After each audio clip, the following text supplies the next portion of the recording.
Sehingga begitu kalian lagi bertanya dengan saya timbullah satu rasa apa ya, rasa malu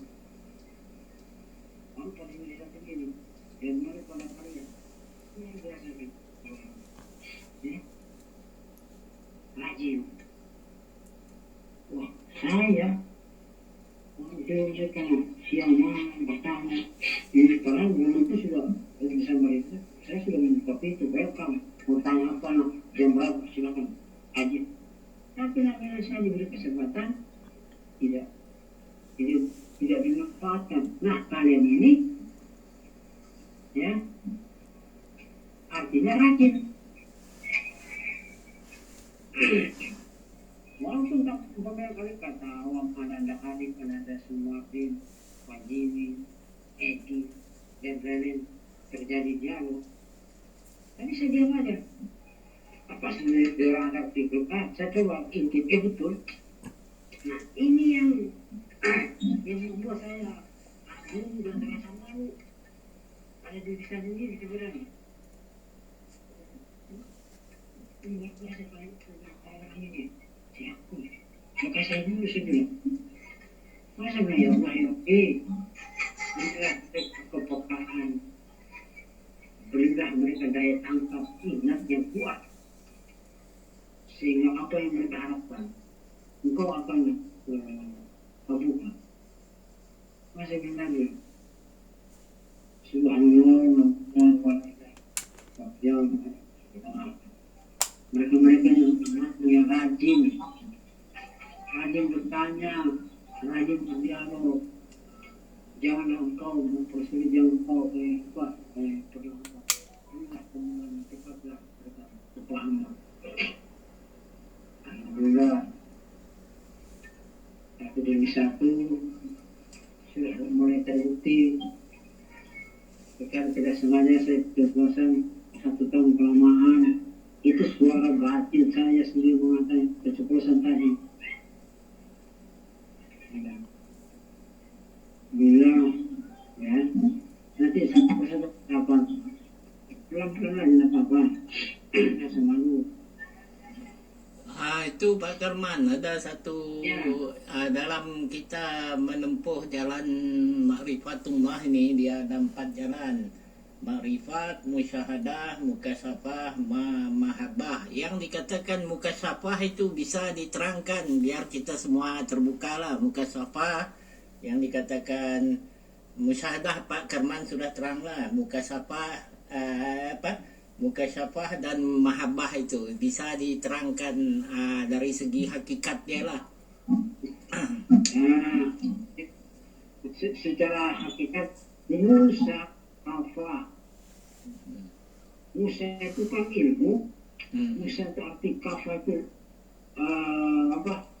terbukti. Musa kafahu Robi. Musa kafa itu ilmu yang dibuktikan lewat pelajaran ilmu ketauhidan, ya, sehingga apa yang bapak-bapak dan ibu ucapan itu dibuktikan seperti Pak Awang bilang tadi zikir Allah. Nah itu musakafah namanya, musakafah. Artian muhabah itu rindu, cinta. Rindu dan cinta dia tidak akan terlepas dari kalimat la ilaha illallah. Mau saya jelaskan tadi ya bagaimana kalimat la ilaha illallah sebagai pelita di dalam iman kita. Tadinya pelita kecil ya, semakin pelita itu kita rawat dan kita tambah dengan minyak, semakin besar semakin terasa. 10 ribu akan mengalami. Ini yang saya bilang tadi, musahabah, musafah dan muhabah. Rindu, sauf, cinta. Artinya begini, saya ambil gambar begini. Ini contoh umpama kita masih remaja kan, kita alami cerita remaja lah, ya kan? Belum jam 7 sudah saking rindunya untuk bertemu dengan kasih. Belum jam 7 kita sudah mandi ya, sudah mandi rapi-rapi, harum-harum. Itu namanya rindu. Begitu ketemu, itu namanya mahabbah. Sudah ketemu. Sudah ketemu, hilanglah rasa dingin itu. Apa yang kita rasakan? Rasa bahagia yang kita rasakan. Sekarang kan dunia itu milik kita berdua. Kan gitu. Dalam kalau kita masih remaja. Sama juga. Kita belajar ilmu tauhid, mahabbah. Rindunya kita kepada Muhammad dan rindunya kita tentang kehadiran Allah. Begitu kita tahu seakan-akan dunia ini tidak ada artinya. Itu maksudnya. Mahabbah itu rindu atau saat musakafah itu ilmu. Apa yang kita ucapkan akan diberi petunjuk, langsung dikasih rasa. Itu arti musakafah. Ada murahabah. Nah, apa namanya? Murakabah, Kan coba baca di murakabah. ya. Itu air. Ya. Itulah yang harus kita paham. Intinya ilmu ini di mahabbah. Sudah rindu cinta ingin bertemu sama sang hari. Kalau sudah bertemu, kita tidak ada ingat apapun. Dan hati menyanyi. Karena bertemu dengan Allah itu melebihi dari isi alam semesta. Cintanya Allah kepada Muhammad. Yang Allah kepada Muhammad. Ini kadang-kadang kita alhamdulillah yang ada satu pelajaran sehingga kita bisa paham, ya, jangan takut, jangan ketat, pantang mundur, ya, jangan ada rasa malu, ya, jangan, karena saya dulu bisa paham ini karena dari anak seorang anak muda, ya, memberi petunjuk saya, sampai saya ambil hikmahnya kata-kata anak itu teman saya sendiri, alhamdulillah. Dan waktu saya ke Sulawesi, saya ketemu sama beliau. Ini ternyata itu memang. Tadi ada Pak Karman sebut tadi awal-awal tadi bahwa pengalaman Pak Karman itu berjumpa dengan diri. Adalah saya dengar yang macam ini juga apa yang saya tuntut sebelum ini. Yang sebenar-benar yang sudah berjumpa dengan diri, sebenar diri itu tidak lain adalah wajah diri kita, tetapi bukan wajah yang sekarang, wajah yang umur kita masih 17, masih remaja dulu. Itu yang ada yang mengatakan bahwa itulah wajah sebenar-benar guru sejati ataupun Muhammad Rasulullah itu sebenar-benar. Kalau siapa yang berjumpa itu, orang itulah yang betul-betul berjumpa Muhammad Rasulullah. Macam mana itu Pak Karman? Gini, katanya Pak Awang itu bagus. Saya begini, tetapi jangan lupa, yang di dalam itu kadim. Dan tidak, kadim tidak. Dia sedia, kadim kekal. Ya. Apa yang di dalam sama yang luar sama. Tidak beda. Sama lupa. Cuma kenapa kita ini seperti saya dan lain-lain bisa unsur tua? Karena ini mengandung alam. Ini isyarat alam. Alam itu kan ada pagi, ya, ada sore, ada malam. Sama. Di saat kita masih 1 tahun sampai 17 tahun itu di masa remaja. 17 tahun ke atas sampai 40 itu di masa dewasa. 40 ke bawah itu di masa tua. Sama, tetapi itu di dalam tetap dia. Tidak tua, tidak muda. Tapi dewasa. Itu maksudnya gini, juga. Itu yang dia sebenarnya diri. Sama Pak, apa yang kita pakai, begini juga dia pakai. Sama, kayak saya bicara. Kalau dia mau tertawa, kita juga tertawa. Kalau dia mau sholat, kita juga mau sholat. Kalau dia mau puasa, kita juga puasa. Kalau dia mau sedih, kita juga ikut sedih. Ya, kalau dia mau berlari, kita juga ikut lari. Tidak akan ketinggalan. Artinya apa yang perbuatan kelakuan pada zahir kita ini, pada batang tubuh ini adalah kelakuan diri sejati itu, diri sebenar diri itulah, diri yang kadim itu. Dia yang berbuat, baru yang di luar ini berbuat. Umpamanya yang di dalam itulah diri sebenarnya, orangnya. Yang batang tubuh ini dikatakan inilah cermin ataupun bayang-bayang dia. Nah, di situ saya ambil paham lah apa yang Pak Karman kata itu. Karena ini bahwa saya bilang, kan saya pernah bilang satu dalam dialog,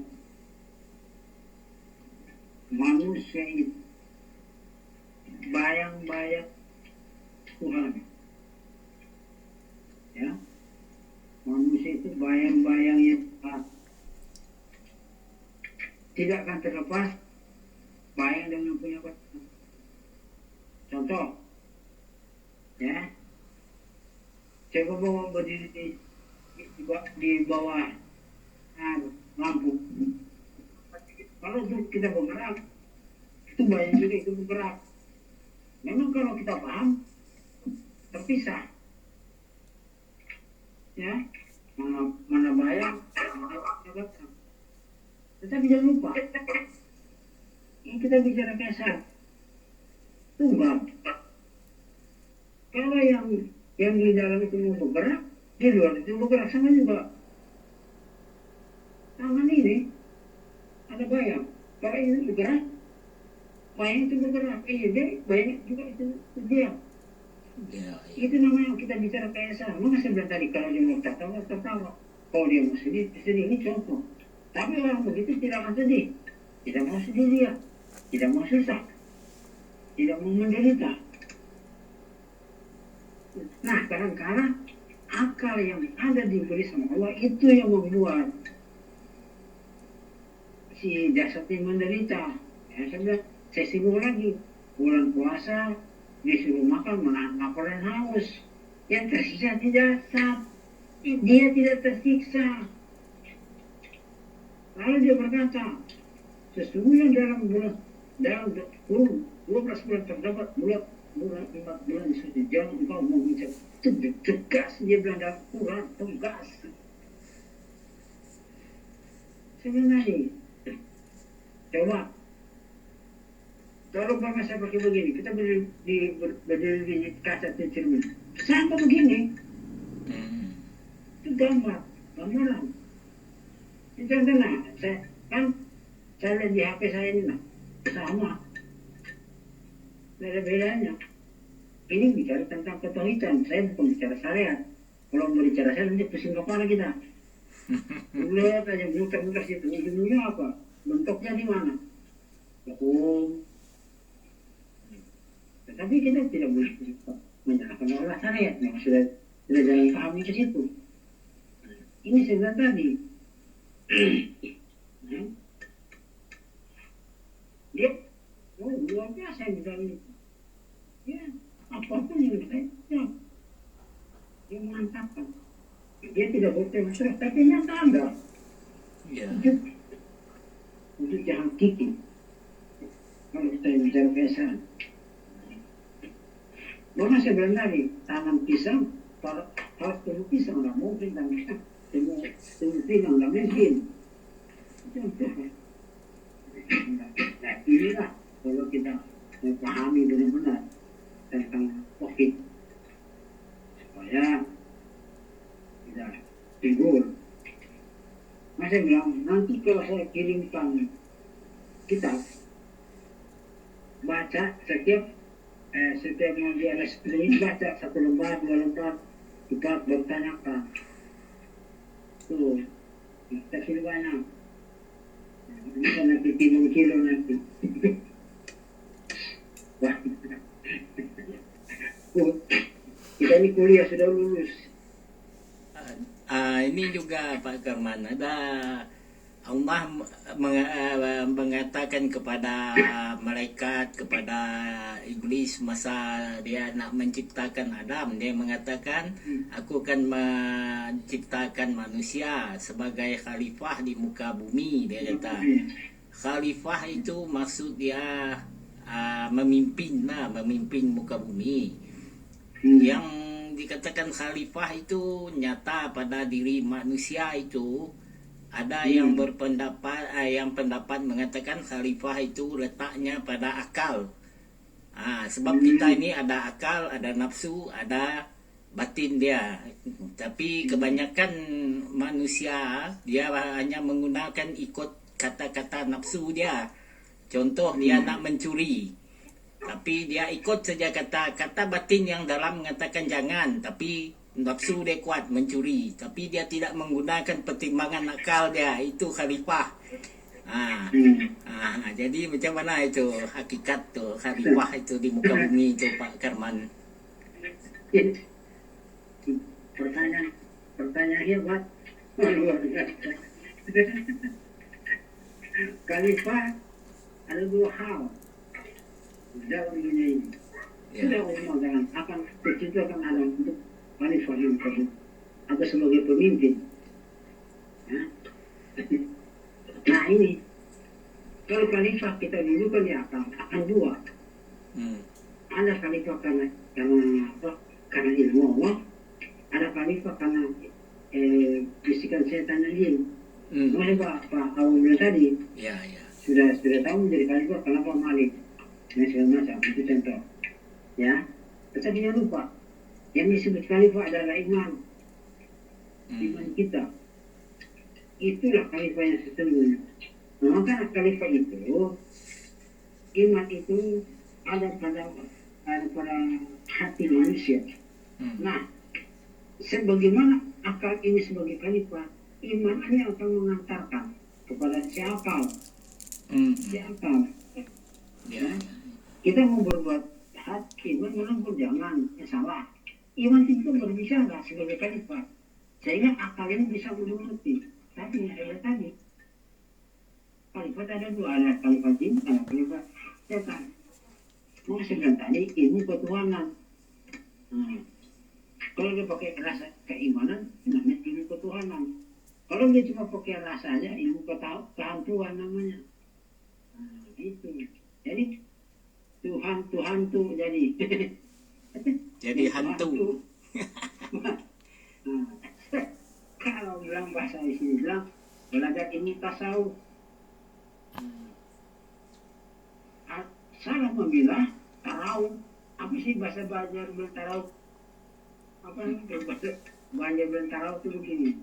Semua mau di ininya semua.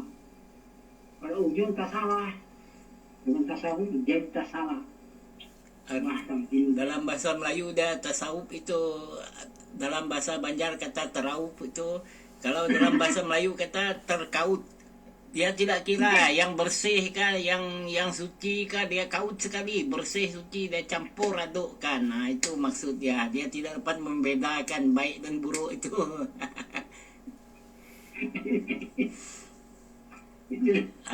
Mungkin Pak Arif nak tanya, saya banyak sudah tanya yang lain.